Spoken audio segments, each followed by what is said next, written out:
춘천국제물포럼 2021 개회식을 시작하겠습니다. 참여해 주시는 모든 분들께 감사드립니다. 코로나19의 확산 방지를 위해 방역 수칙을 준수하고자 개회식은 비대면 온라인으로 진행합니다. 먼저 국민의례가 있겠습니다.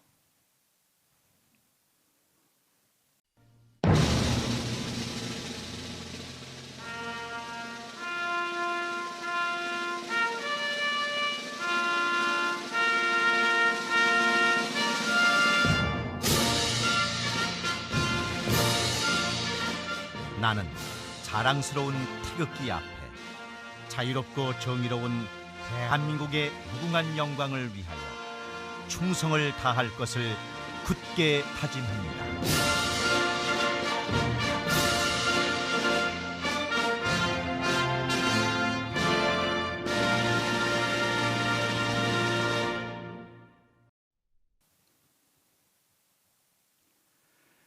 그러면 지금부터 춘천국제물포럼 2021 물의 가치 대회를 시작하겠습니다. 먼저 진장철 춘천국제물포럼 이사장님께서 대회사를 해주시겠습니다.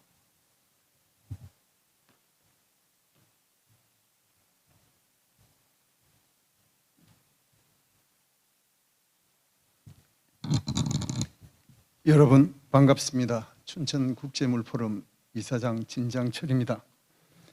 여러 가지 어려운 상황에서도 오늘 19번째의 춘천국제물포럼을 개최할 수 있게 되었습니다. 물 현안들을 의제화하고 관련된 지식과 의견을 나누는 이 공론의장이 2003년 춘천에서 처음 열린 이래 올가을에도 어김없이 그 소임을 다할 수 있게 되어 매우 기쁩니다. 발제와 토론을 위해 춘천을 직접 방문해 주신 전문가와 활동가 여러분들의 그 크신 성원과 참여 덕분이 아닐 수 없습니다. 고맙습니다. 그리고 물 문제에 대한 크신 관심으로 유튜브를 통해 실황 중계를 보고 계시는 여러분 환영합니다. 항상 지속가능한 물의 이용과 보존을 위해 활동하고 계시는 모든 분들께 경의를 표합니다. 많은 분들께서 이 포럼의 개최를 축하해 주고 계십니다. 먼저 환영과 격려의 축전을 보내오신 최문순 강원도지사님, 그리고 이재수 춘천시장님 고맙습니다.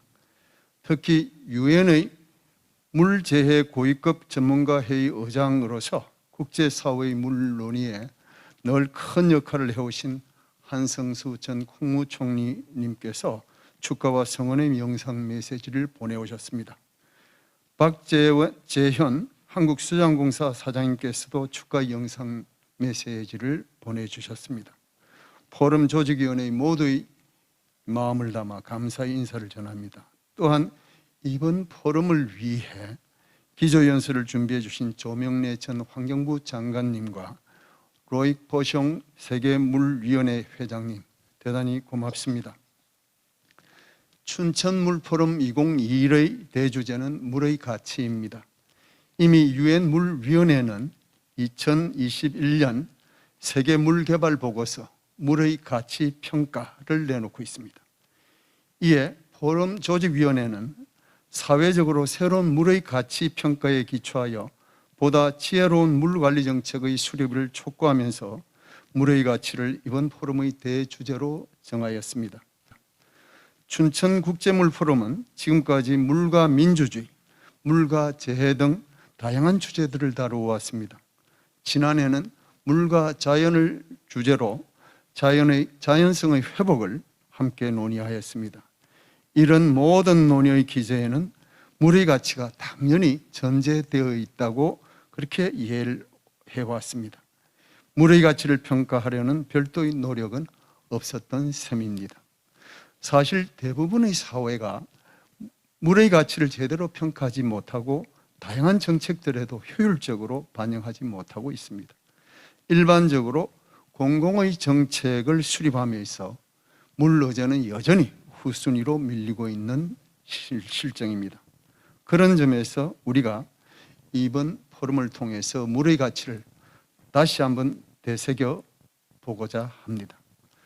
대개 우리는 물의 중요성을 알고 있으면서도 물은 항상 그냥 존재하는 것으로 인식하고 있습니다.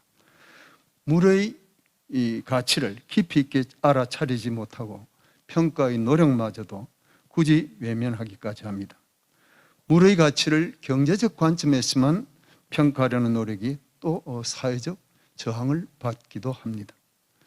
대부분의 사회는 여러 영역의 의사결정에 있어 물의 가치를 자주 간과하고 맙니다. 그러는 사이에 곳곳에서 물의 낭비와 오염이 쉽게 진행되고 있습니다. 주지하시다시피 인류 문명의 연원인 물은 경제, 사회, 문화, 환경 등등 다양한 분야에서 매우 중요한 가치를 지니고 있습니다. 2015년 유엔이 제시한 지속가능 목표 17개 중에서 물과 연관되지 않는 것이 거의 없을 정도입니다. 기아와 빈곤, 식량은 물론이고 심지어 평화까지도 인류 사회가 물 문제에 더 많은 정책적 관심을 기울여야 할 것을 요구합니다. 뿐만 아니라 향후 세계 인구의 증가는 현재의 물 상황을 크게 악화시킬 것이 자명합니다. 지금 인류 문명까지 위협하는 기후위기 또한 대개 물을 매개로 하여 재해를 일으키고 있습니다. 이처럼 물 관리의 중요성이 날로 커지고 있는 가운데 이제 물의 가치 평가를 위한 새로운 노력이 요구된다고 하겠습니다. 물의 가치를 폭넓게 인식하여 측정하는 것이 쉬운 일만은 아닙니다. 대부분의 다른 자원과는 달리 물의 진정한 가치를 결정하기란 정말 어렵습니다. 대체제가 없는 물을 두고 그 가치를 정량화하는 일은 거의 불가능해 보이기까지 합니다. 특히 물의 가치 평가를 두고 이해 집단 간에는 현저한 관점의 차이도 늘 존재합니다. 우리가 말하는 물의 가치는 가격이나 비용보다 훨씬 넓은 개념으로 환경과 문화 등도 포함합니다. 이를테면 유엔 보고서의 지적처럼 환경은 금전적인 접근 방법으로 정의할 수 없고 해서도 안 되고 그 의미를 제한해서도 안 될 중요한 가치를 지닙니다. 실제 환경의 가치가 수자원 관리에 훨씬 더 중요하게 반영되어야 할 필요성은 날로 커지고 있다고 하겠습니다. 앞으로는 물 관리에 있어 사회적, 환경적 비용이 생략되는 일이 없도록 하여야겠습니다. 물의 문화적 가치도 되새겨 보아야 합니다.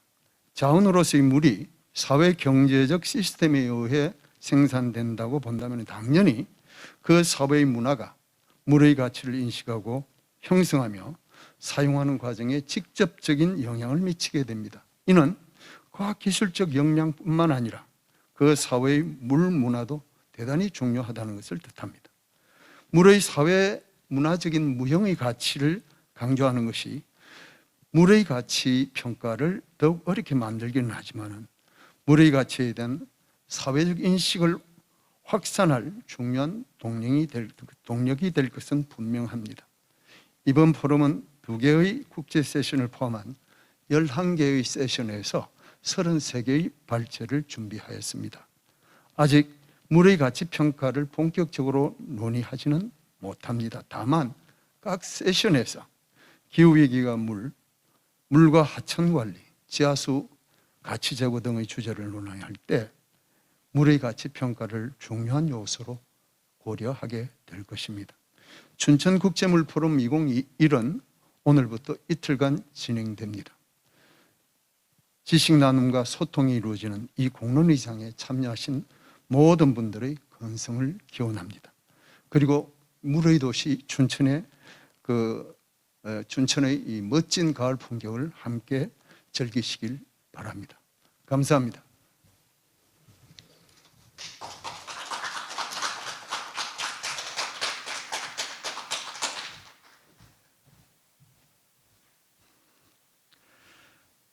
다음으로 최문순 강원도지사님의 환영사를 대독하겠습니다.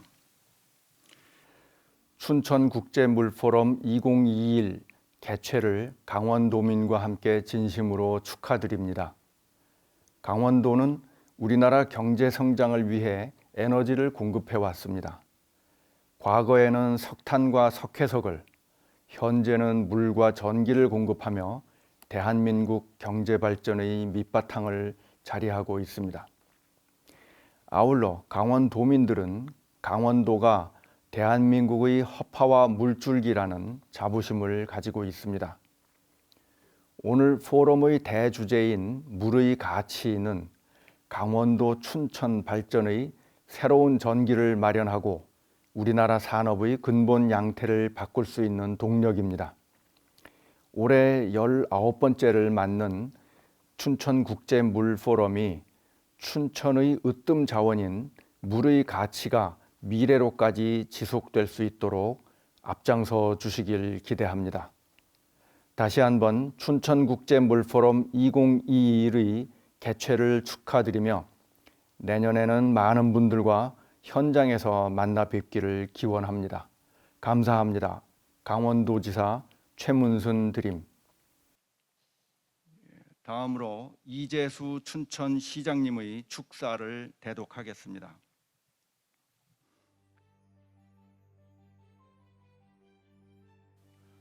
(2021) 춘천국제물포럼 개최를 진심으로 축하드립니다.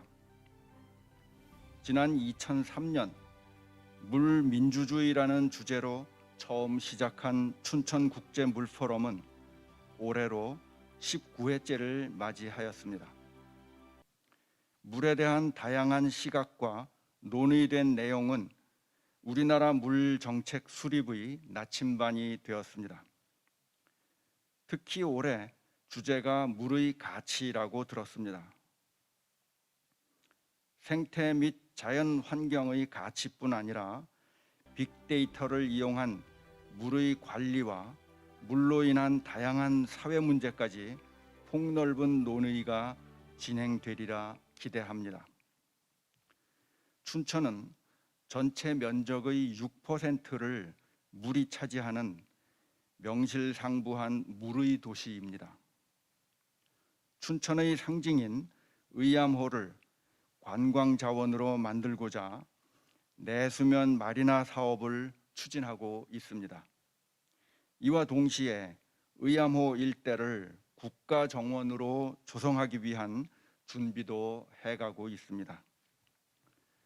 수많은 요트가 떠 있고 그 속에는 시민들의 여유와 낭만이 있으며 문화 예술이 함께하는 유쾌한 공간이 될 것입니다. 춘천시 정부는 소중한 우리의 자원인 물을 바탕으로 미래 춘천의 가치를 더욱더 넓혀 나갈 계획입니다. 다시 한번 춘천국제물포럼 2021 개최를 축하드리며 참석하신 모든 분의 가정에 가을의 넉넉함이 깃들기를 바랍니다. 감사합니다. 춘천시장 이재수 드림. 다음으로 춘천국제물포럼의 초대 이사장이셨던 한승수 전 국무총리님께서 축사를 해주시겠습니다. 춘천국제물포럼 진장철 이사장님, 최문순 강원도지사님, 이재수 춘천시장님, 로이 포숑 세계물위원회 의장님, 박재현 K워터 사장님, 그리고 회원 여러분, 2005년에 춘천물포럼이 사단법인으로 출범한 당시에 초대 이사장이었던 본인은 물의 가치를 주제로 열리는 오늘의 이 뜻깊은 자리에 멀리서나마 축사를 드리게 된 것을 대단히 기쁘게 생각하며 한편 즐거운 감에 잠기지 않을 수 없습니다. 우리 춘천국제물포럼은 가을이면 국제포럼을 개최하여 올해로 19번째를 맞이하게 되었습니다. 춘천국제물포럼은 해마다 새로운 화두를 제시하면서 우리나라와 국제사회에 대해서 물이 가지고 있는 이슈와 관련하여 시의적절하게 그 심각성을 그리고 중요성을 인식시켜 왔습니다. 이렇게 춘천물포럼은 이미 18년 전부터 당시로서는 다소 생소한 물에 대한 이슈들을 주제로 선택하여 국내외의 물 분야에서 선구자적인 역할을 해온 아주 자랑스러운 모임입니다. 그동안 물과 관련한 새로운 패러다임의 정립과 거버넌스를 위해서 꾸준하게 노력해오신 춘천국제물포럼의 진장철 이사장님과 운영위원장들 그리고 회원 여러분께 진심으로 감사드립니다. 본인은 그동안의 여러분들의 선구자적인 업적에 대하여 대단히 자랑스럽게 생각하고 있습니다. 본인 개인의 입장에서 보더라도 춘천물포럼 이사장직을 맡은 이후 2005년에 설립된 한국물포럼의 초대이사장을 비롯하여 2007년부터 15년까지 유엔 사무총장 물과 위생에 관한 고문위원회 운스갑 위원을 비롯해서 2007년에 설립된 물과 재해에 관한 지도자 전문가 패널 HELP 의장을 맡고 있고 2년에 한 번씩 유엔 본부에서 열리는 물과 재해에 관한 특별 회의를 주재하고 있으며 2014년부터 18년까지는 재해위험감사 및 물에 관한 유엔 사무총장 특사, 2016년에 유엔 사무총장과 세계은행 총재가 공동 설립한 물 관련 고위급 패널의 고문, 아시아 개발은행의 물 고문단 의장, 그리고 최근에는 WMO 즉 세계 기상기구가 설립한 기후변화와 물지도자회의 위원 등을 역임하면서 누구보다도 인류가 당면한 물 문제와 관련된 국제활동에 많은 시간을 할애하고 있습니다. 지난 6월 25일에는 제5차 유엔 물과 재해에 관한 특별회의 UN STSWD를 주관하였고 이 온라인 회의에는 2013년 제1차 특별회의 때부터 계속 참가하여 연설을 해주고 있는 물, 특히 쓰나미의 세계적 권위자인 일본의 나루히토 천황을 비롯하여 운수갑의 의장이었던 네덜란드의 울렘 알렉산더 왕, 스웨덴의 빅토리아 왕세녀, 요르단의 타랄 왕자, 그리고 헝가리, 타지키스탄, 가야나, 콩고, 슬로베니아, 방글라데시 등의 국가의 대통령과 총리들이 참석하여 연설하였고 인류의 물, 특히 물 관련 재해에 대해 관심을 대변해 주었습니다. 이러한 본인의 국제활동의 시발점이 춘천물포럼이었고 그러한 의미에서 춘천물포럼의 국제적 위상, 역사적 의의, 그리고 국제사회에 미치고 있는 영향력 등은 국내외의 어느 물포럼보다도 지대하다고 아니할 수 없습니다. 존경하는 참석자 여러분, 기후변화의 어려움은 대부분 물을 통하여 전달되고 있습니다. 지구 온도의 상승으로 해양의 수면 온도가 높아지면 이것이 태풍, 허리케인, 사이클론이나 홍수 등을 유발하는 원인이 되고 있기 때문입니다. 안타깝게도 20여 년 지난 동안에 세계적으로는 물 문제가 크게 개선되지 않고 있습니다. 개도국에 대한 물 공급과 위생에 대한 부분은 많은 지원과 투자가 이루어지면서 개선이 좀 되긴 했으나 아직도 전 세계적으로 24억 명이 식수를 제대로 공급받을 수 없고 7억 명은 위생시설의 혜택을 받지 못하고 있습니다. 기후변화로 인한 태풍과 홍수 그리고 가뭄으로 인한 피해는 말할 것도 없고 지구온난화로 인하여 빙하와 만년설이 녹아내리면서 지구 곳곳에서는 수많은 사람들이 말할 수 없는 피해를 입고 있습니다. 특히 지난 9월 초에 미국 동부는 허리케인 아이다로 인해 40여 명의 사상자가 발생했고 비상사태가 발령되기도 했습니다. 뉴욕의 시간당 80mm의 비가 내렸는데 시간 강우량으로는 1889년 관측을 시작한 이래 가장 많은 양이라고 합니다.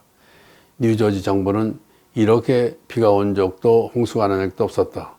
기후변화로 인하여 아이다 같은 태풍이 더 자주 그리고 강력하게 올 것이라는 사실을 부정할 수 없다라고 했습니다. 평소 홍수가 많이 일어나지 않는 유럽에서도 지난 7월에는 독일과 벨기에에 대홍수가 발생했고 200명 이상의 사상자가 발생했습니다. 특히 세계 최대 경제 강국 중 하나인 독일에서 홍수에 대비한 인프라나 경보 시스템 등이 적절하게 작동하지 않아서 많은 인명피해가 발생했다는 사실은 충격적이라 아니할 수 없습니다.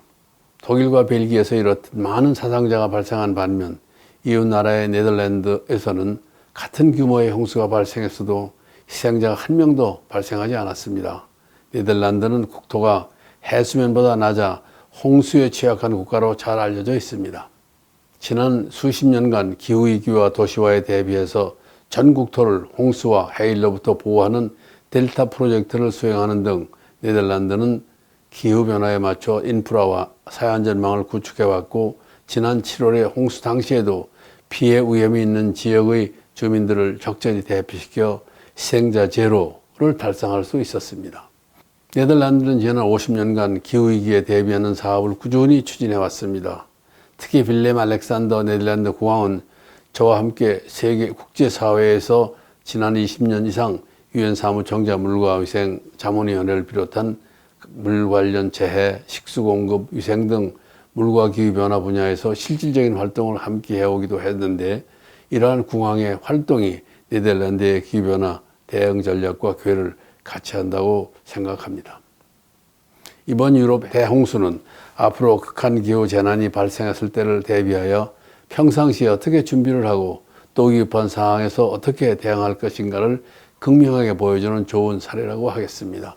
지난 7월 같은 유럽이라 하더라도 북유럽은 기록적인 무더위가 있었고, 미국과 카나다 서부는 폭염과 더위로 500여 명의 사상자가 발생하고 지속적인 산불로 많은 피해가 발생하기도 했습니다. 이렇듯 우리는 예측할 수 없는 기후위기의 시대에 살고 있습니다. 존경하는 참석자 여러분, 오늘 회의의 주제는 물의 가치입니다. 우리들은 경제학 시간에 공기와 물은 자유재, 즉 대가를 치를 필요가 없는 재해라고 배워왔습니다. 그러나 이제는 공기도 물도 더 이상 자유재가 아닌 시대가 되었습니다. 지구온난화는 공기를 통하여 지구의 온도가 지속적으로 높아져온 현상을 말합니다. 18세기 중엽의 제1차 산업혁명 이후 매년 늘어온 지구온도는 더 이상 아무런 대책이 없이 놓아둘 수 없게 되었습니다. 그래야 1992년 5월에 브라질 리우데자네이루에서 열린 국제회의에서 UN 기후협약 UNFCCC가 채택되었습니다. UN을 통한 지구온난화를 막기 위한 최근의 노력은 금세기 말까지 산업혁명 전과 비교하여 섭씨 1.5도 이상 지구온도가 상승하지 않도록 하는 2015년 파리기후협약으로 구체화되었습니다. 여기에 소위 넷제로 2050의 기후목표가 설정되었고, 각국은 2050년까지 탄소 배출을 0으로 만들기 위하여 강력한 정책을 추진하고 있습니다. 이러한 정책적 노력에 필요한 자금의 규모는 상상을 초월하는 규모이며, 그런 의미에서 공기는 더 이상 자유재가 아닌 것입니다.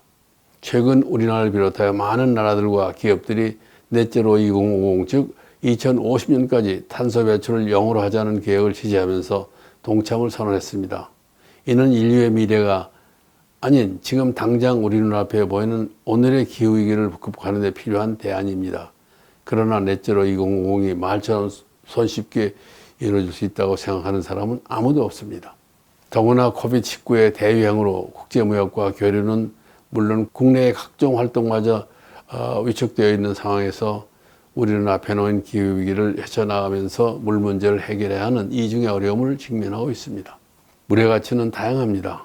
1992년 더블린 국제 물과 환경 컨퍼런스에서 물이 경제재라는 것을 처음으로 인정하였고, 이러한 국제적 담론은 물 공급과 물 인프라의 경제적 가치를 평가하고 물 사용 효율성을 강조하는 수요 권리에 기여해 왔습니다. 물의 가치는 2021년 세계물의 날 주제와도 같은 것으로 지속 가능한 수자원 관리를 추진하기 위한 우리의 과거와 미래의 노력을 반영하고 있습니다. 유엔 사무총장과 세계은행 총재가 공동으로 설립한 물에 관한 고위급 패널은 2018년 3월에 발표한 최종 보고서 Making Every Drop Count, An Agenda for Water Action에서 두 번째 건의는 물을 가치화하라, Value Water였습니다. 우리들은 물을 너무 헤프게 사용하여 그 결과로 물을 낭비하고 오염시키고 또한 물의 강력한 파괴력을 무시해왔습니다. 이제 우리는 그 반대로 물의 가치를 인정해야 합니다. 물을 가치화한다는 것은 물과 관련된 문화적, 정신적, 정서적, 경제적, 환경적, 사회적인 직간접적 이익과 위험들을 인정해야 하는 것을 의미합니다. 이미 유엔 총회에서는 안전한 음료수와 위생을 인간의 권리로 인정함으로써 물의 기본적 가치를 확인한 바가 있습니다. 물을 소중히 여기려는 시도는 물의 본질적인 가치를 인식하는 것 이상이며, 사회적인 측면은 물에 대한 인간의 권리와 밀접한 관련이 있습니다. 2020년 초부터 시작된 코비드-19 전염병의 전 세계적인 대유행은 전염병 억제를 위한 깨끗한 물의 접근성의 중요성과 함께 모두를 위한 물과 위생시설의 필요성과 긴급성을 명시적으로 보여주고 있습니다. 2021년 유엔의 지속개발 가능발전 목표 마감 기한인 2030년까지 10년도 남지 않은 해입니다. SDG 6은 물과 위생 목표인데 이 물관리에서 가장 시급한 문제들을 포괄하고 있으며 물의 가치 평가와 관련된 문제들을 포함하고 있습니다. 2021년 국제물포럼 춘천국제물포럼은 물을 소중히 여기고 지속가능한 발전을 이루겠다는 우리의 노력을 다짐하는 새로운 전환점을 만들어가야 할 것입니다. 코비드-19로 인해서 포럼은 예전과 달리 온라인과 병행해서 진행하지만 당면한 물 문제를 해결하자 하는 우리들의 노력을 멈춰서는 안 될 것입니다. 오늘과 내일 이틀 동안 진행되는 2021 춘천국제물포럼에서 여러분이 자유롭고 창의적이며 시적절한 해결 방안을 제시하고 미래의 물의 가치를 옳게 평가하는 지혜를 논의하는 토론이 되기를 기원하면서 인사에 가름합니다. 감사합니다.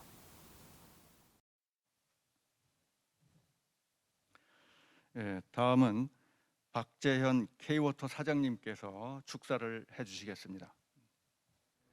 안녕하십니까. K워터 사장 박재현입니다. 맑은 하늘과 상쾌한 바람이 부는 가을의 문턱에 호반의 도시 춘천에서 춘천국제물포럼이 열리게 된 것을 진심으로 축하드립니다. 무엇보다 K워터가 이번 포럼에 참여할 수 있도록 협조해 주신 조직위원회 관계자분들과 패널분들께 깊은 감사를 드립니다. 북한강과 소양강이 빚어놓은 춘천은 예로부터 수양의 고장이라고 불렸습니다. 눈을 감아도 향기만으로 물과 교감할 수 있는 곳이 바로 춘천입니다. 물에 대한 풍부한 감수성을 간직한 수양의 고장 춘천에서 물의 가치를 주제로 논의를 나눌 수 있게 된 것을 매우 뜻깊게 생각합니다. 최근 물의 가치는 가장 중요한 세계적 이슈로 떠올랐습니다. 갈수록 물의 쓰임은 많아지고 있지만 기후변화로 지속 가능한 물의 이용에 불확실성이 높아지고 있기 때문입니다. 특히 올해 발생한 전지구적인 극심한 기후재앙은 우리에게 큰 충격을 주었습니다. 전문가들은 향후 기후변화로 수해와 폭염이 일상화되고 물로 인한 재앙이 더욱 커질 것이라고 경고합니다. 사실 기후변화가 아니라 해도 물은 가장 소중한 자원이었습니다. 지구 표면의 70% 이상이 물이지만 실제 우리가 사용할 수 있는 물은 1%라고 합니다. 인류 문명의 발달은 물의 희소성을 더욱 가속화시키고 있으며 지속적인 인구 증가와 도시화, 경제성장과 소비사회의 심화는 물을 고갈시키는 주요 원인이 되고 있습니다. 물은 인간과 자연 생태계의 생명 그 자체이며 국가와 도시 성장의 밑거름입니다. 물이 모여 흐르는 우리의 강은 삶의 터전이기도 하며 휴식처이기도 합니다. 서양 철학의 아버지 탈레스는 물은 만물의 근원이며 모든 것은 물에서 시작하여 물로 돌아간다고 했을 만큼 물은 우리 삶 곳곳을 긴밀히 연결하고 있습니다. 이러한 물의 가치를 보존하고 물 관리 역량을 높이는 것에 인류의 생존과 평화 그리고 번영이 달렸다고 해도 과언이 아닙니다. 하루빨리 물의 가치를 존중하는 사회로 전환해야만 지속 가능한 삶을 지켜낼 수 있을 것입니다. 이러한 점들을 감안할 때 물의 가치를 주제로 춘천국제물포럼이 열리게 된 것은 매우 의미 있는 일이라고 생각합니다. 이번 포럼이 물의 가치를 존중하고 지속 가능한 물의 시대를 열어가는 귀중한 발자국이 될 것이라고 확신합니다. K워터는 물의 무한한 가치와 가능성을 믿습니다. 물로 행복한 세상을 만드는 일에 있어 K워터와 춘천국제물포럼은 원팀입니다. 현 세대와 미래 세대 모두가 함께하는 지속 가능한 물의 시대를 함께 열어가기를 희망합니다.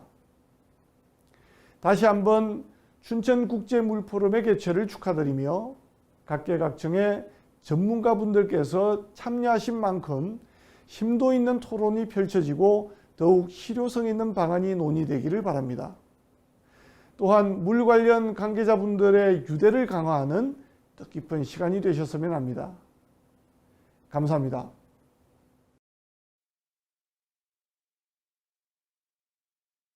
순서는 기조연설입니다. 오늘 두 분의 전문가를 기조연설자로 모셨습니다. 첫 번째 기조연설자는 조명래 전 환경부 장관이십니다. 조명래 장관께서는 기후위기 시대 물관리라는 주제로 기조연설을 해주시겠습니다. 우리나라 물관리의 현재와 미래를 가늠해 볼 수 있는 좋은 기회가 될 것입니다. 네, 안녕하세요. 18대 환경부 장관을 역임했던 조명래입니다. 먼저 춘천국제물포럼 2021 개최를 축하드립니다. 제가 오늘 그 기조 강연을 맡게 되어서 아주 영광스럽게 생각하고 또 기쁘게 생각합니다. 짧은 시간에나마 제가 오늘 말씀드리고자 하는 기후변화와 물관리에 대해서 좀 도움이 되는 그런 강연이 되도록 하겠습니다. 기후변화와 그 물의 위기 문제는 사실 이미 전문가라면 잘 알고 있는 그런 팩트에 해당하는 내용이라고 볼 수 있는데요.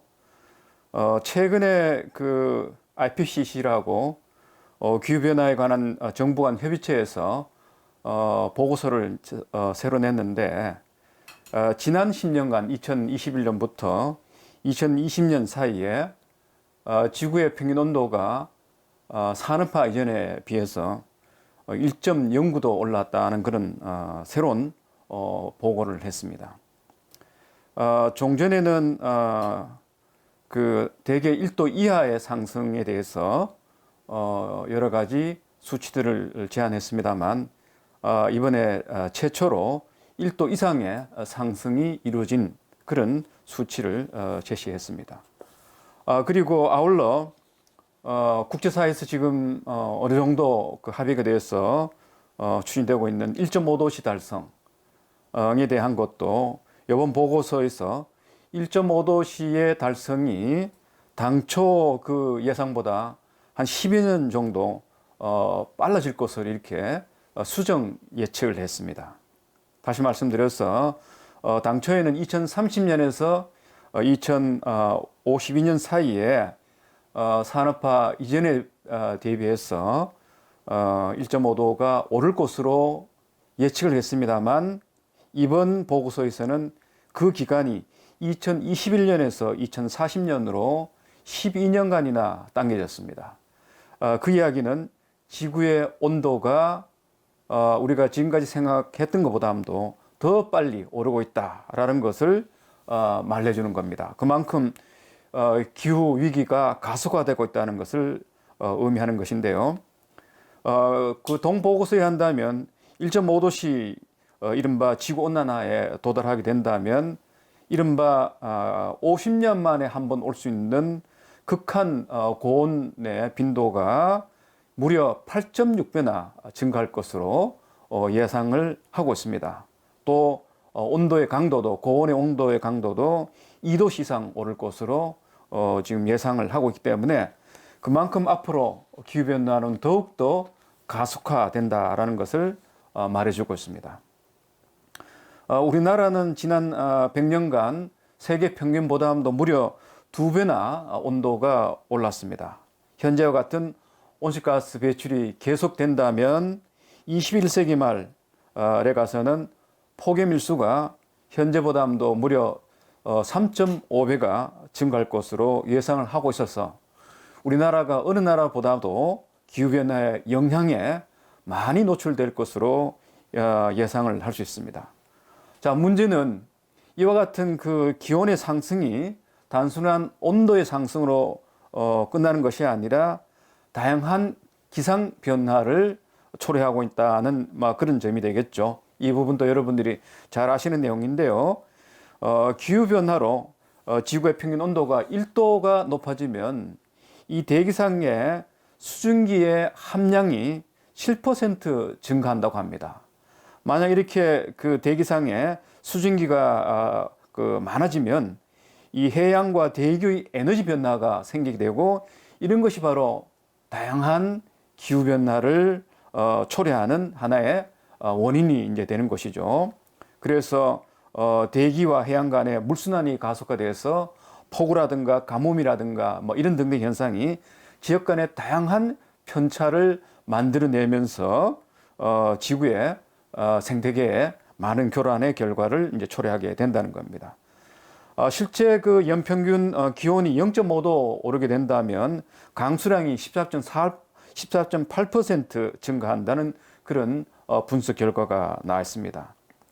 뿐만 아니라 온도가 오르게 된다면 이 지표면의 온도 상승에 따라서 토양에서의 수증기가 증발이 되어 그 해당 지역에서는 물의 부족이라든가 가뭄 현상을 초래하는 또 이런 결과도 한편에서는 초래하고 또 그에 따른 뭐 산불의 발생이 또 잦아지는 이런 이제 현상들이 생겨나게 됩니다. 근데 이와 같은 기후 변화에 따른 기상 이변과 또 그것의 그 어떤 결과로 나타나는 것은 그게 지구 전체가 다 똑같이 그런 현상을 겪는 것이 아니라 큰 편차를 그리면서 어느 지역에서는 폭우 같은 것이 잦아지고 또 어느 지역에서는 가뭄이 잦아지는 이런 이제 현상들이 또 많아진다는 겁니다. 우리나라의 경우는 최근 들어 강우 일소가 무려 그 7%나 줄었습니다. 그런데 강수량은 오히려 27%가 증가했고 시간당 30mm 이상 집중호우는 2000년 이후에 무려 20%나 증가했습니다. 그만큼 우리나라도 근자에 와서 기후변화의 현상이 아주 두드러지고 있다라고 이렇게 볼 수 있고 그 모든 기후변화의 그 현상은 또 물과 관련된다고 이렇게 볼 수 있는데요. 지난 50년간 기후변화로 인한 그 염도 변화를 분석해 보면 바로 이제 그 물순환이 어떻게 이루어지는지를 유추할 수 있는데 어쨌든 이런 연구 결과로서 이 강수와 증발의 순환 속도가 지난 50년간 한 4% 빨라졌다고 합니다. 그리고 지표면의 온도가 1도씩 상승할 때 물순환의 속도는 무려 8%나 빨라진다는 이런 이제 연구 결과를 내놓은 곳도 있습니다. 그런데 이와 같은 그 물순환의 어떤 변화는 기상 변화에 의한 것뿐만 아니라 사실 우리가 그 지구상에서 행하는 각종 개발이라든가 토지용이라든가 혹은 그 물 흐름에 대한 어떤 개입 이런 인공적인 어떤 그 요인에 의해서도 이 물순환이 가속화되고 또 패턴이 변하는 이런 결과가 생기게 되는데요. 어쨌든 이 물순환의 변화는 하천의 유출량과 이 물의 가용량 측면에서 큰 변화를 가져오게 된다는 겁니다. 이 하천의 유출량 변화는 그에 따른 하천 생태계의 어떤 그런 교란과 변화를 가져오게 되고 또한 가용량의 이 변화는 우리가 안전하게 먹을 수 있는 이른바 프레시워터의 확보에 큰 어려움을 가져오게 된다는 겁니다. 실제 그 유엔의 통계가 한다면 세계 인구 현재 39%가 안전한 물에 대한 접근이 보장되지 않고 있다고 합니다. 그리고 2050년에 이르게 된다면 세계 인구의 반 정도가 이른바 물 스트레스에 시달린다라고 이렇게 예상을 하고 있습니다. 그리고 앞으로 인구가 곧 한 100억 이상으로 증가할 것으로 많은 전문가들이 예측을 하고 있는데 그렇게 된다면 물에 대한 수요가 무려 55%나 증가할 것으로 이렇게 보고 있습니다. 그 결과 물 부족 현상이 앞으로 더욱더 두드러진다라는 그런 전망이 또 나오고 있습니다. 뭐 이런 사실도 여러분들이 잘 알고 있는 내용입니다. 여기서 제가 하나 덧붙이고 싶은 물과 관련된 환경 문제 중에 하나가 지표면으로 그 수증기가 많이 방출이 되어 이 대기상에 이제 머물게 된다면 대개 평균 한 8.9일 정도 머문다고 합니다. 이렇게 머무는 동안에는 대기권이 이미 갇혀 있는 유해한 화학 물질들과 결합이 돼서 이른바 에어로졸을 이제 만들게 되는데, 이런 것들은 태양의 그 복사열을 이제 흡수하여 지구 온도를 높이는 그런 그 역할을 하게 되고, 또한 유독한 산성비라든가 미세먼지로 만들어져서 낙하하게 된다면 지상 생태계를 교란하는 이런 또 문제도 생기게 됩니다. 어쨌든 이와 같은 기상 변화에 따르는 이 물순환의 변화가 여러 가지 지구 생태계의 변화, 또 우리의 어떤 그런 생명적 삶의 미래에 대한 부정적인 어떤 그림자를 들이오는 상당히 중요한 까닭과 원인이 되고 있다는 것을 제가 강조를 하는 겁니다. 자, 그렇다면 이것을 어떻게 우리가 극복할 것인가? 저는 크게 그 어떤 정책을 우리가 추진한다면 방향을 설정을 해야 되는데, 이 기후 위기 시대에 우리 물 관리 어떤 그런 정책의 방향은 기후 탄력적인 물 환경을 조성하는 이제 그런 방향에 맞춰서 물 관리를 추진해야 된다라고 이렇게 저는 생각을 하고 있습니다. 자, 그렇다면 이 기후 탄력적인 물 환경은 어떻게 어느 방향으로 조성이 돼야 되느냐? 키워드만 말씀드린다면 자연성, 순환성, 그리고 적응성, 그 다음에 마지막으로 회복 탄력성, 이 네 가지의 키워드가 저는 앞으로 우리가 기후 탄력적인 그런 물 환경을 조성하는 방향과 또 내용이 되어야 된다고 보고 있습니다.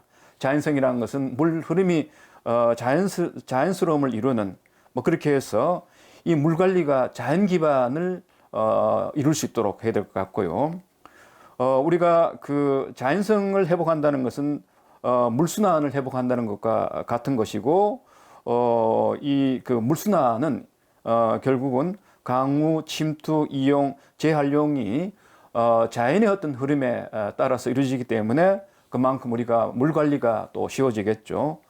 또 기후 변화에 따라서 이 물 환경이 많은 여러 가지 영향을 받게 됩니다. 따라서 우리가 운영하는 환경 기초 시설들이라든가 이런 것들을 그런 변화한 이런 기후 환경에 적응할 수 있도록 해야 됩니다. 따라서 물 환경의 조성도 적응력을 갖추는 이제 그런 것으로 만들어 가야 될 것 같고요. 그다음에 마지막으로 회복 탄력성이라는 것은 앞으로 이제 기후 리스크란 것이 우리의 어떤 그런 물 환경에 많은 충격을 주고 영향을 줄 것으로 이렇게 예상을 할 수 있는데, 그런 충격과 리스크를 받더라도 회복될 수 있는 그런 그 스스로의 어떤 역량이 물 환경이 갖춰야 될 것 같습니다. 물은 물 환경이 갖춰야 된다는 이야기는 우리가 물 관리를 한 주체 입장에서도 그런 물의 어떤 그런 재해라든가 또 그 영향으로부터 우리가 쉽게 극복하고 또 보다 나은 상태로 개선할 수 있는 그런 역량을 갖춰야 되는데, 그 역량을 바로 회복 탄력성이라고 부를 수 있습니다. 따라서 앞으로 기후변화 시대에 우리가 보다 생산적인 물 관리가 되기 위해서는 기후 탄력적인 물 환경을 조성한다는 그런 방향에 맞춰서 물 관리가 이루어져야 된다고 이렇게 생각을 합니다. 자, 그러면 구체적으로 이 기후 위기 시대에 물 관리를 우리가 어떻게 해야 되느냐, 구체적인 어떤 과제에 대해서 제가 한 10가지를 말씀을 드리겠습니다. 뭐 이런 내용도 이미 전문가들 사이에서는 잘 알려져 있는 것입니다만, 제가 정책을 수립하고 집행했던 그런 관점에서 한 번 더 정리를 해봤습니다. 첫 번째는 하천의 자연성 회복입니다. 여러분 잘 아시는 4대강의 이 재자연화, 다시 말씀드려서 인공 물길로 변한 4대강의 재자연화가 저는 우리나라 물관리 과제 중에서도 여전히 으뜸의 과제가 돼야 한다고 생각을 합니다. 아시다시피 인공 물길로 바뀐 이 4대강은 사실은 하천이 갖고 있는 이 자연성이 이미 약화되어 있기 때문에 스스로가 어떤 그 오염이라든가 어떤 그런 그 기후 리스크로부터 회복할 수 있는 이런 역량이 많이 그 태보되어 있습니다. 따라서 우리는 그 하천의 자연 기반 어떤 그 관리를 위해서는 4대강의 재자연화가 반드시 이루어져야 한다고 보고 있고요. 문제는 이 4대강 재자연화가 사실은 생각보다는 많은 사회적 생태적 시간을 필요로 한 부분이 없지 않아 있다, 이렇게 저는 보고 있습니다. 자, 그렇기 때문에 이 과학적인 자연성 회복 계획을 수립하고 이의 민주적인 어떤 그런 이행을 통해서 4대강의 재자연화를 최대한 조속한 시일 내에 이룩하는 그런 것이 우리 국가 물관리 정책의 최우선 과제가 돼야 한다고 제안을 다시 드리고 싶습니다. 두 번째는 댐과 하천 등의 설계 빈도를 일치하고 홍수 총량제를 도입하는 과제입니다. 최근 들어와서 집중호우 같은 것이 매년 기록을 갱신하고 있습니다.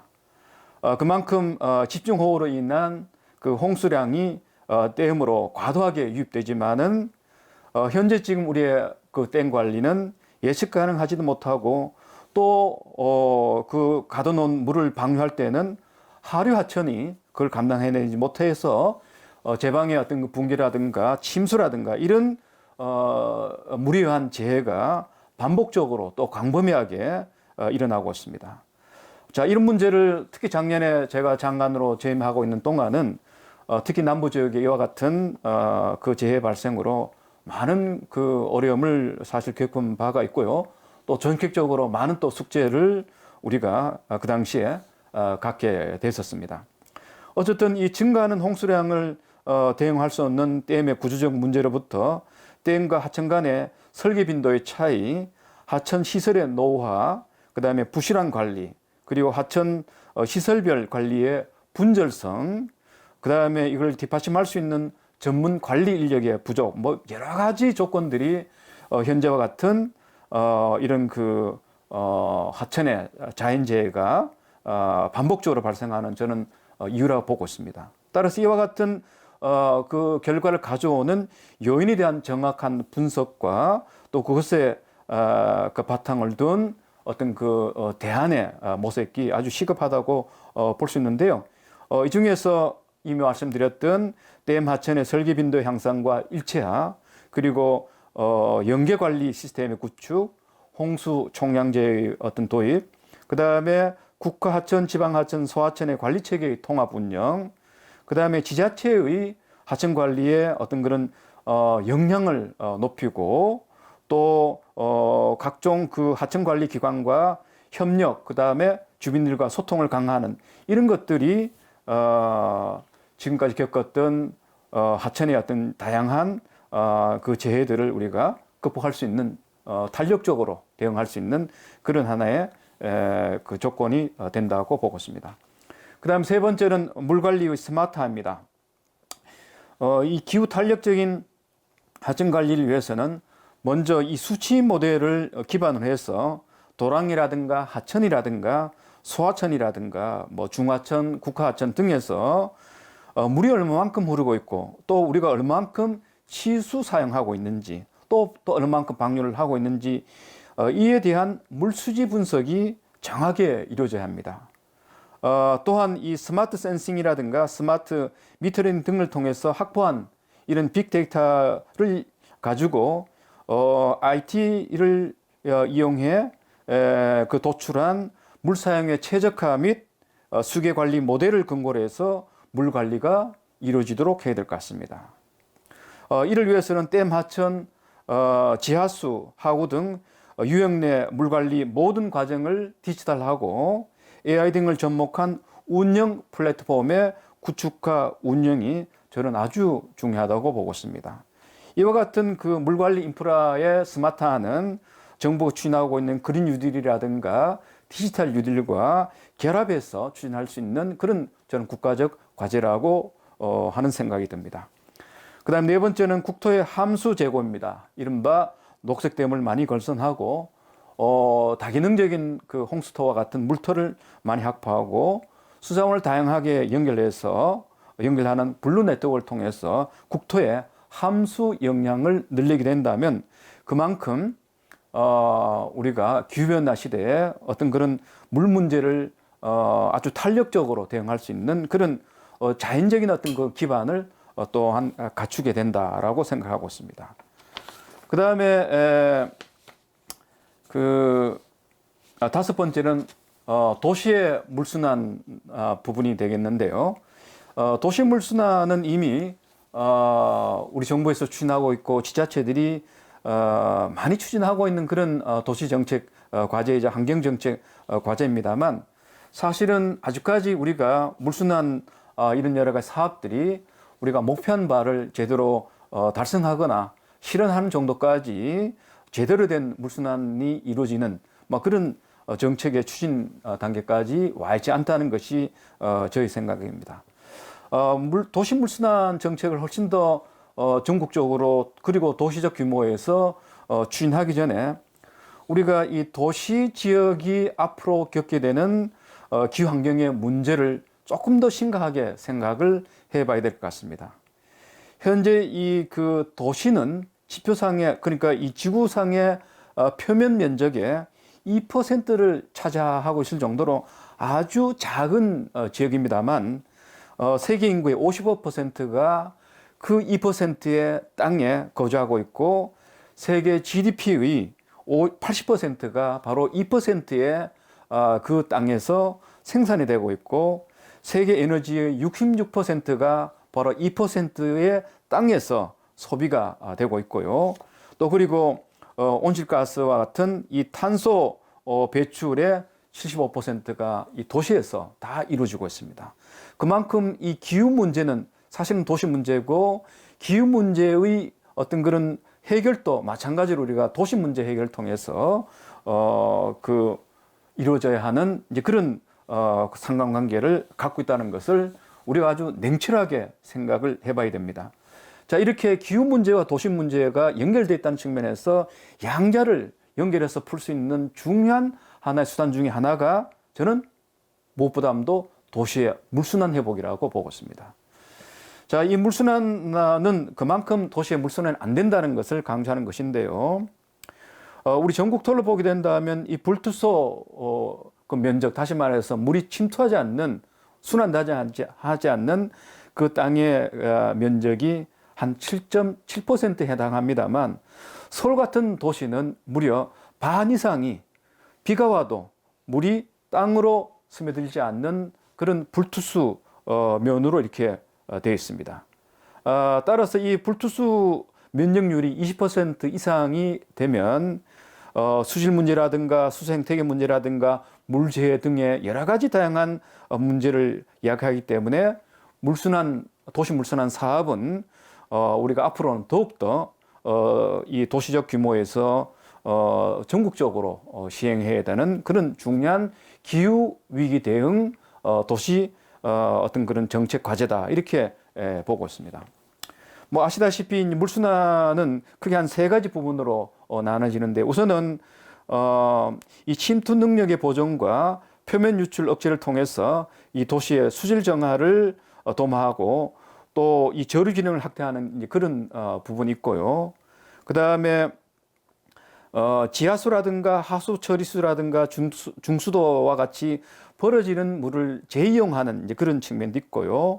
그 다음에 물 흐름을 불투수 면에서 투수면으로 이동시키는 이런 이른바 그 도시계획 사업을 통해서 저영향 기법을 도입해서 그런 변화를 유도해내는 이런 이제 과제 영역이 있다고 보고 있습니다. 따라서 이와 같은 그 과제들을 적극적으로 도시 맞춤형으로 발굴해서 우리가 추진을 함으로써 이 도시의 물순환은 자연순환과 인공순환을 상호 연계하면서 도시의 생태 시스템 자체를 사실 복원하는 이런 효과까지도 거둬낼 수 있다고 저는 보고 있습니다. 그 다음에 여섯 번째 이 스마트 물 공급인데요. 취수원에서 가정까지 전 과정에 스마트 관리 체계 구축을 통해서 우리 국민들이 안심하게 마실 수 있는 물을 공급하는 그런 사업을 정부가 현재 시범적으로 하고 있습니다만 앞으로는 전국적으로 확대해서 추진해야 되는 상당히 중요한 기후 위기에 대응하면서도 또한 미래지향적인 상수 관리, 특히 안전한 물 공급 측면에서는 아주 중요한 저는 사업이라고 보고 있습니다. 여기서 스마트 물 공급이라는 것은 AI라든가 ICT 기반의 국가 상수도 전 과정에 스마트화를 의미하는 것으로서 여기는 크게 광역 상수도 스마트 관리 체계와 그 다음에 지방 상수도 스마트 관리 체계가 함께 포함되어 있습니다. 하지만 이 스마트 관리 방식은 모두 같다고 봐야 될 것 같습니다.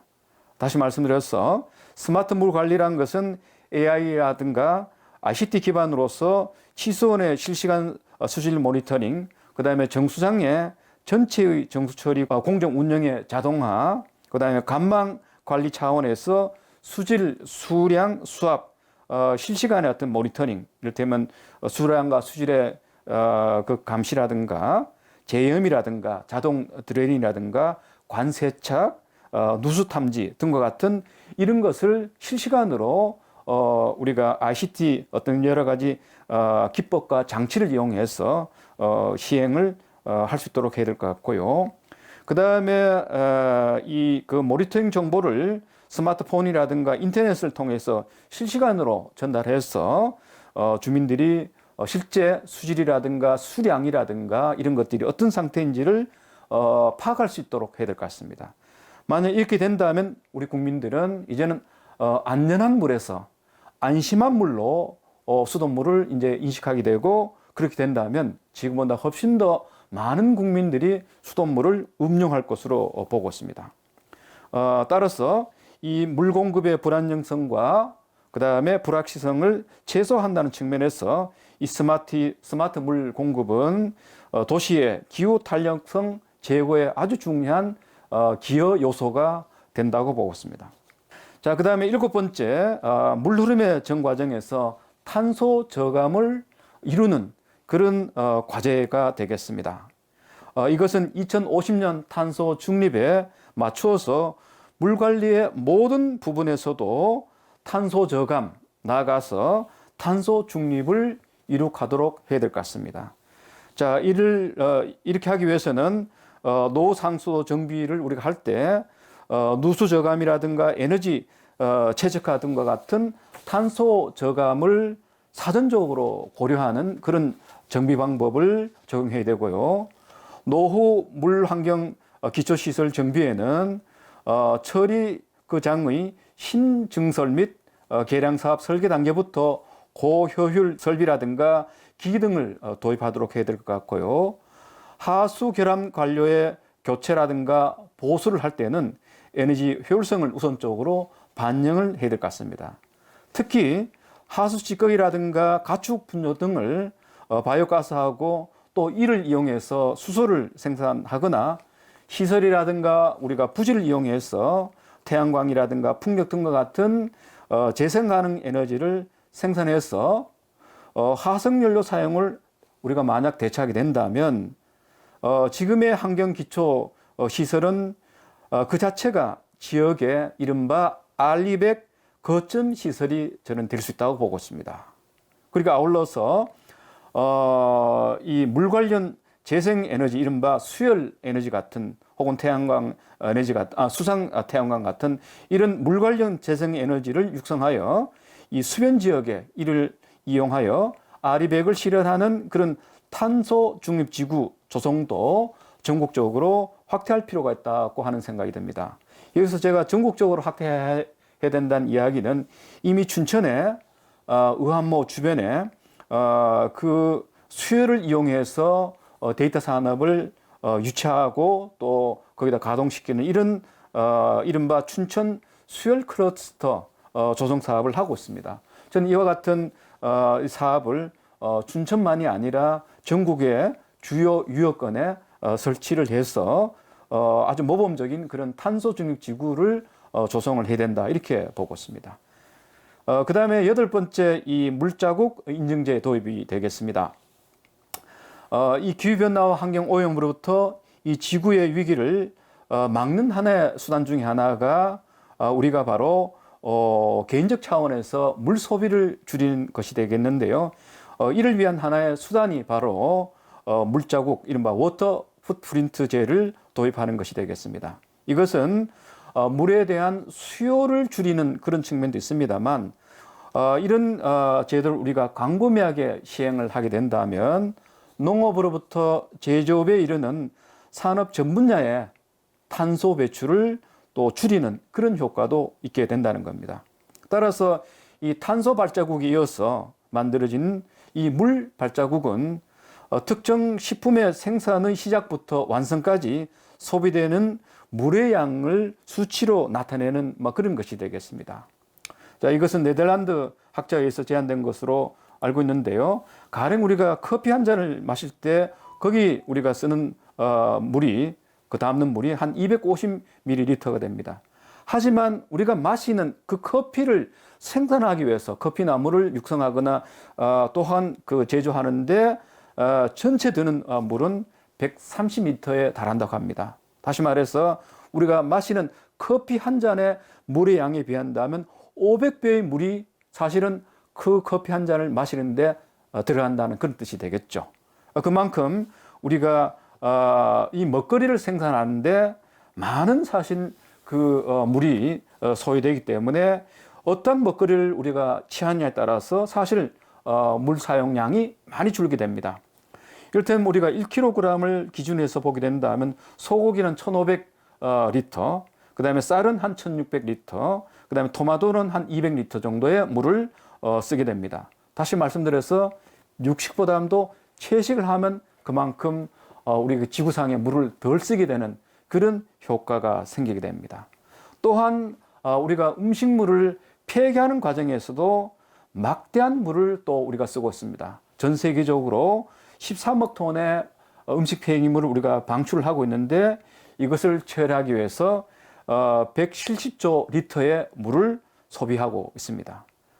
이렇듯 인류 전체의 물자국의 85%가 모두 먹거리와 관련되어 있기 때문에 우리가 식품별로 물자국을 표시해서 다시 말씀드려서 물자국 인증제를 우리가 도입해서 소비자가 선택을 해서 소비를 하도록 유도하게 된다면 그만큼 물 사용, 나아가서 탄소 배출을 일상적으로 줄일 수 있는 그런 결과가 된다는 겁니다. 그 다음에 마지막으로 두 가지만 더 짧게 말씀을 드리면 물재해 대응 시스템을 우리가 강고하게 구축을 해야 됩니다. 이를테면 특히 이제 그 홍수와 관련돼서 댐과 하천의 기후 탄력성을 확보하는 그런 것이 바로 물재해 대응 시스템을 구축하는 것이 되겠습니다. 여러 가지 이제 정책적인 과제들이 현재 추진되고 있습니다만 훨씬 더 저는 집중적으로 강도 있게 추진해야 된다 보고 있는데요.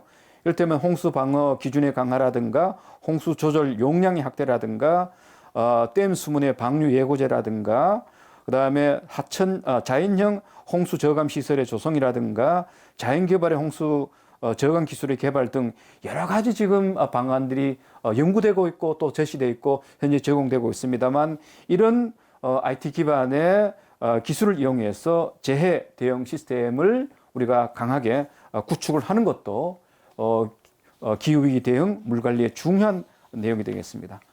마지막으로 물민주주의가 되겠습니다. 물관리에서 가장 큰 장애물이자 어려움은 바로 지역 주민들이 보이는 그 자기 지역에 대한 어떤 그런 배타적인 소유 의식이라든가 점유 의식이 되겠습니다. 이것을 저는 물이기주의라고 부르고 있는데요.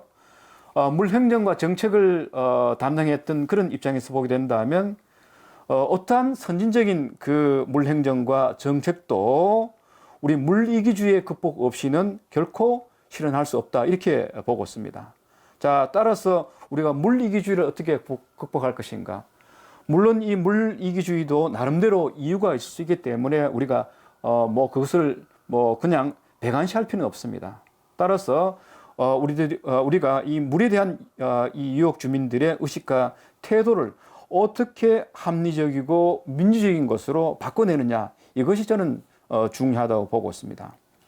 이를 위해서는 저는 유역 주민들이 이 지역의 물 문제를 지역 차원에서만 이해하고 해결하려고 하는 그런 고민과 실천에서부터 하천 생태계 전반 나아가서 기후 어떤 위기를 대응하는 뭐 그런 측면에서 지역의 물 문제를 생각해 보는 것으로 고민과 실천을 바꿔내는 것이 저는 지역의 이 물 이기주의를 물 민주주의로 바꾸는 중요한 하나의 방법이라고 생각하고 있고요. 이를 위해서는 뭐 이 교육이라든가 특히 어떤 그런 관련된 활동에 참여를 통해서 이 지역 주민들의 의식과 태도를 저는 바꿔낼 수 있다고 보고 있습니다.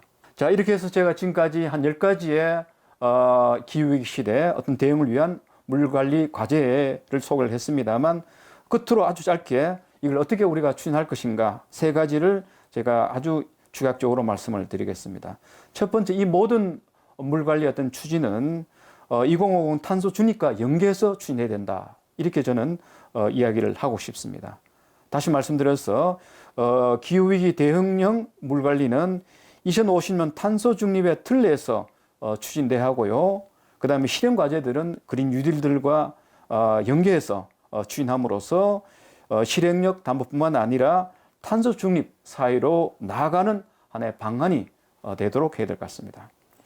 그 다음에 두 번째는 지금까지 말씀드렸던 이런 여러 가지 추진 과제들은 현재 정부가 추진하고 있는 통합 물관리를 완성해가는 그 정책의 틀 속에서 담아서 함께 추진해야 된다고 저는 생각을 하고 있습니다.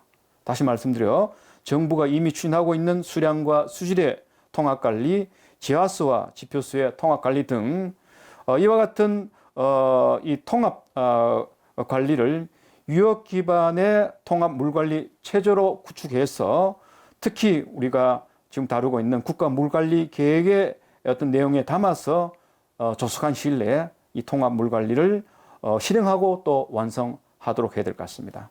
마지막으로 기후위기 대응형 물관리 거버넌스 구축인데요. 현재 우리나라의 물관리 거버넌스는 대개 치수, 이수 나아가서 생태적 관리에 맞춰 있기 때문에 기후위기 대응형 활동 요소를 상당히 결여하고 있습니다. 하지만 우리가 그렇다고 해서 새로운 기구를 만들기보다는 기존의 국가물관리위원회 같은 기존 물 관련 거버넌스를 어떻게 기후위기 대응형으로 바꿔낼지에 대해서 우리가 고민하는 것이 더욱 현명한 것이라고 하는 생각이 듭니다. 예, 이상으로 제가 그 기후위기와 물관리와 관련된 여러 가지 뭐 배경이라든가 또 추진 방안 그리고 체계 등에 대해서 말씀을 드렸습니다. 네, 감사합니다.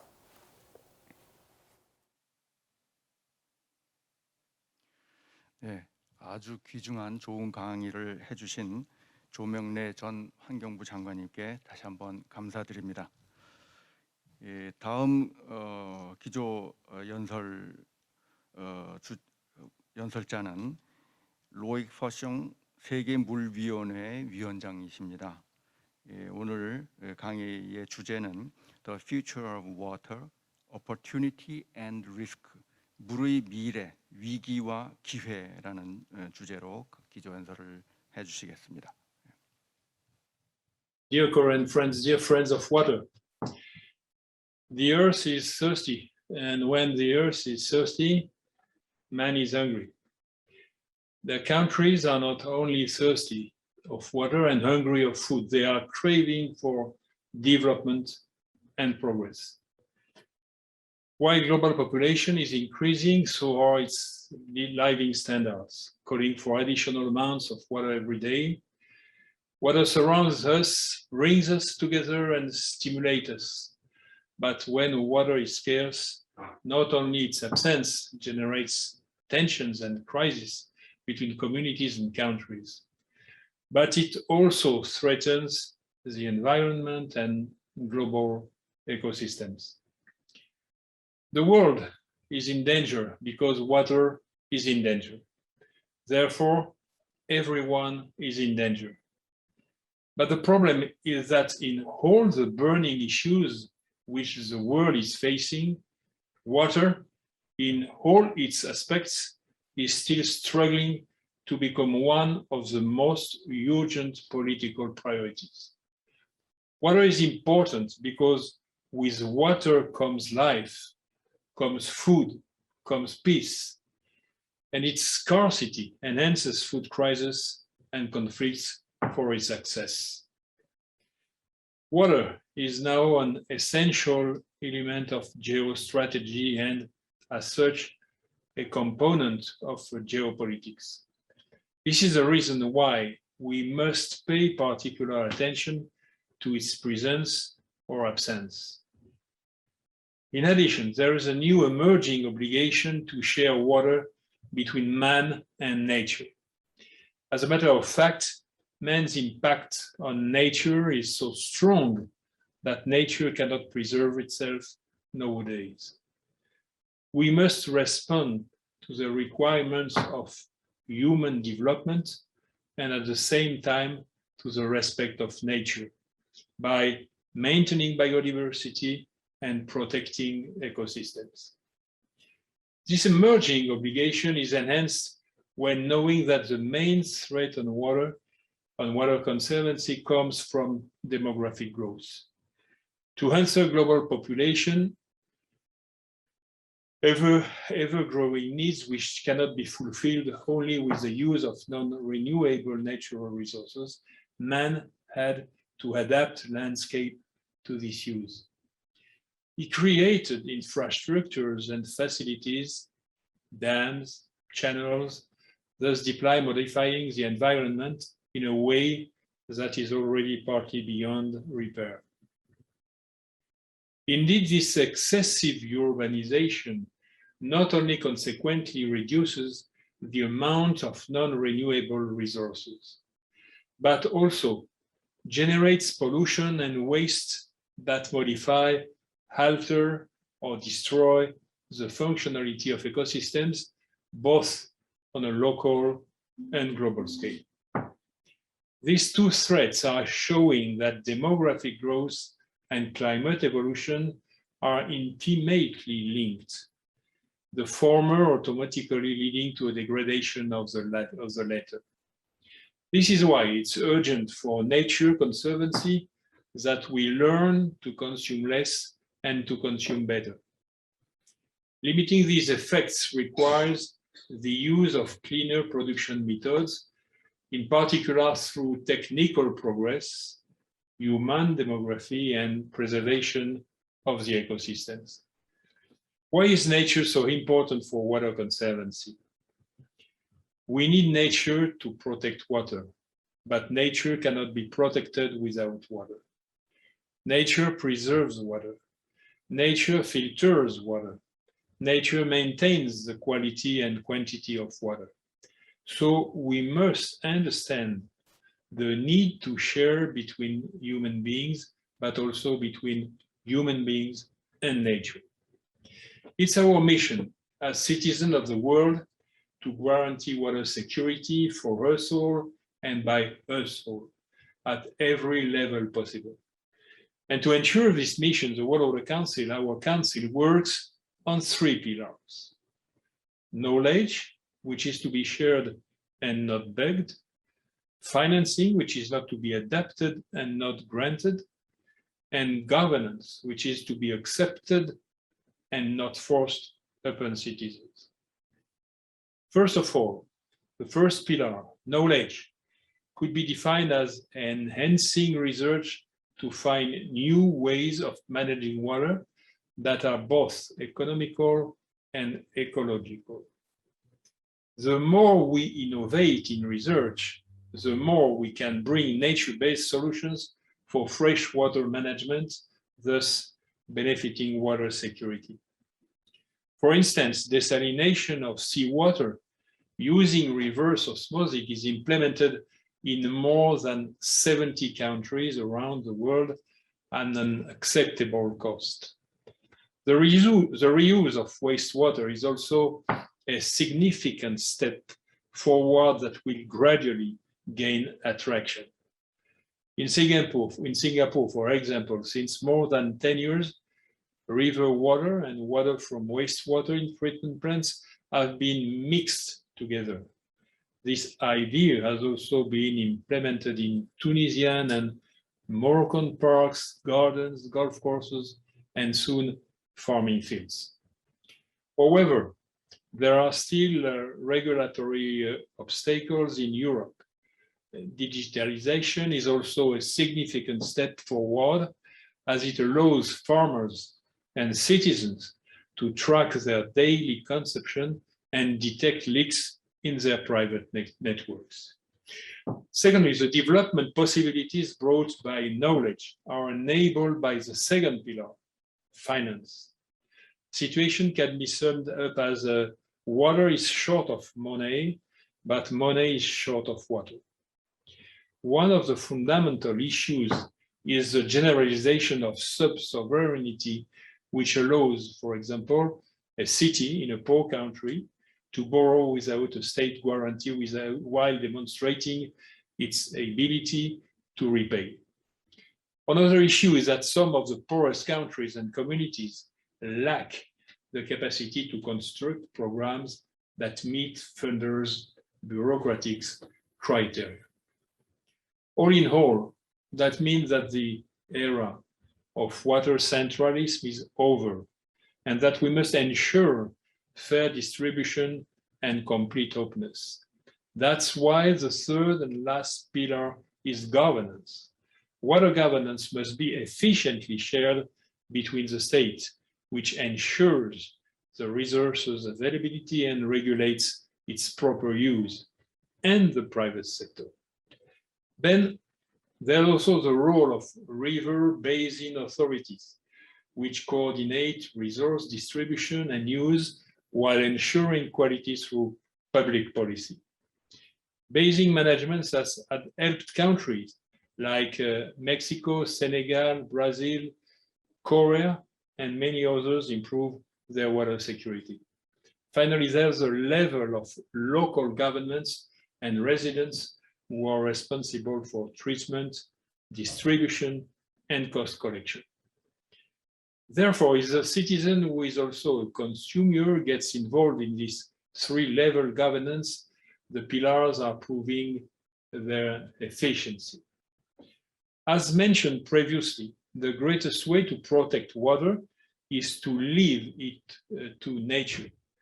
Water is conserved by nature, which filters it and maintains its quality and quantity.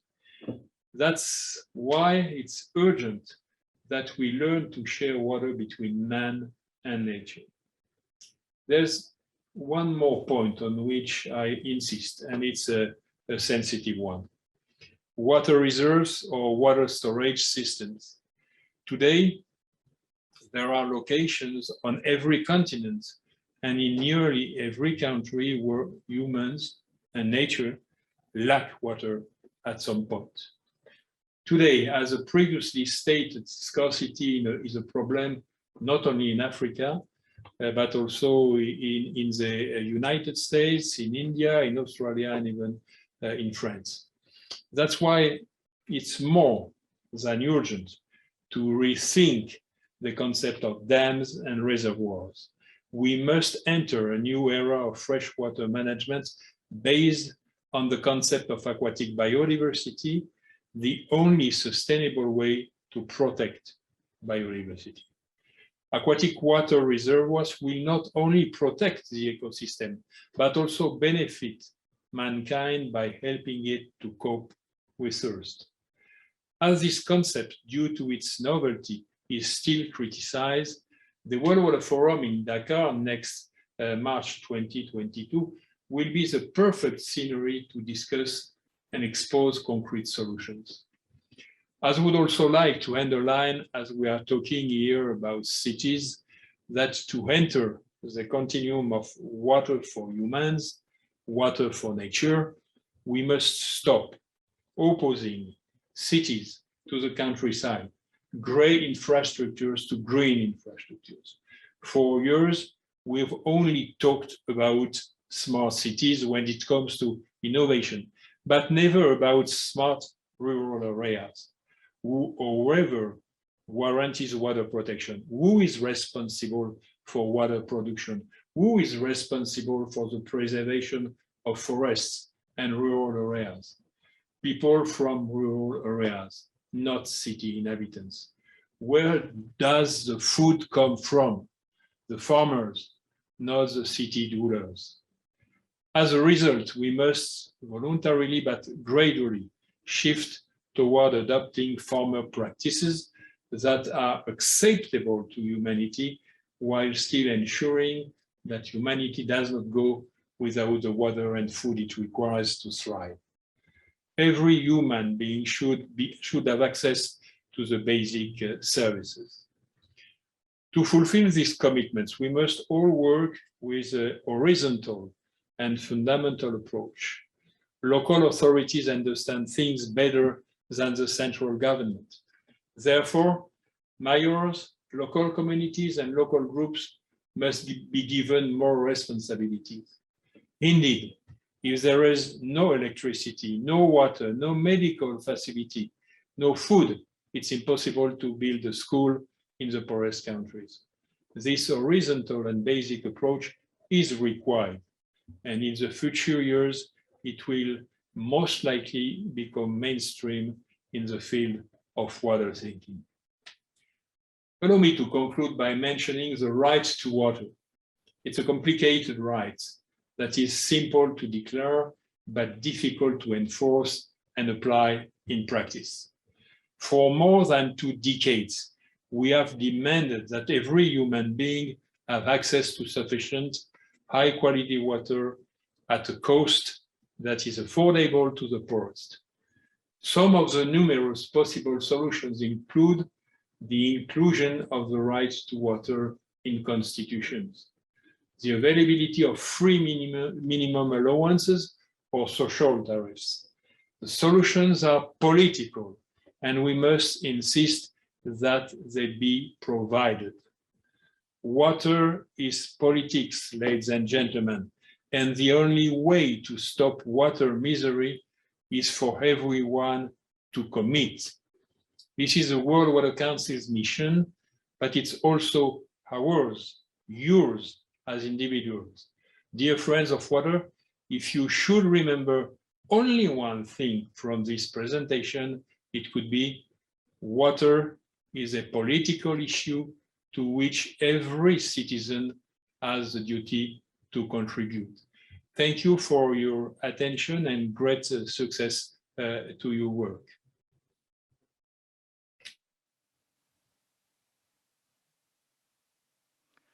네, 파숑 위원장님께 감사드립니다. 물의 가치, 글로벌 가치, 글로벌 이슈에 대해서 되돌아볼 수 있는 좋은 강연이었습니다. 대단히 감사합니다. 이것으로 오늘 개회식의 순서를 모두 마치겠습니다. 사회를 맡은 저는 춘천국제물포럼 공동조직위원장을 맡고 있는 강원대학교 명예교수 김범철이었습니다. 잠시 안내 말씀을 드리겠습니다. 오늘과 내일 춘천국제물포럼 행사는 3개의 세션 룸에서 동시에 진행이 됩니다. 3개의 세션 룸 중에서 소양홀에서 진행되는 세션은 유튜브 춘천국제물포럼 채널을 통해서 실시간으로 생중계가 될 것입니다. 그리고 나머지 2개 홀에서 진행되는 세션은 나중에 녹화해서 또 춘천국제물포럼 채널에 업로드를 할 예정입니다. 많은 관심과 시청을 부탁드립니다. 참여해 주신 여러분께 감사드립니다.